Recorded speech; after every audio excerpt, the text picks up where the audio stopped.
মারিয়াম কি রান্না করবো? চিংড়ি মাছ কি দিয়ে রান্না করবো? তরকারি দিয়ে চিংড়ি মাছ রান্না করবো।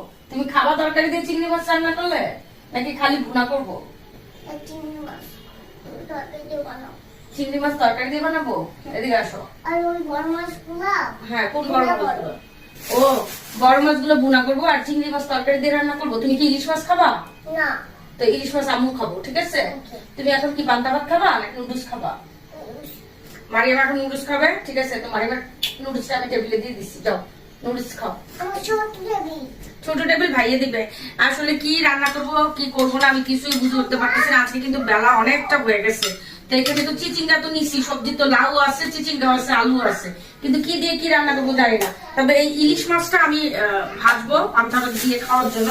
অনেকদিন ধরে আমার পান্তা ভাত খাইতে ইচ্ছা করতেছে। আর চিংড়ি মাছ কি দিয়ে রান্না করবো সেটা আমি জানি না এখন। ও তো বলছে সবজি দিয়ে রান্না করতে। আসলে সবজি দিয়ে রান্না করলে ও খাবে না, সেটা আমি খুব ভালো করে জানি। তো চিংড়ি মাছটা কি দিয়ে রান্না করবো? ইস্কা ভুনা করবো।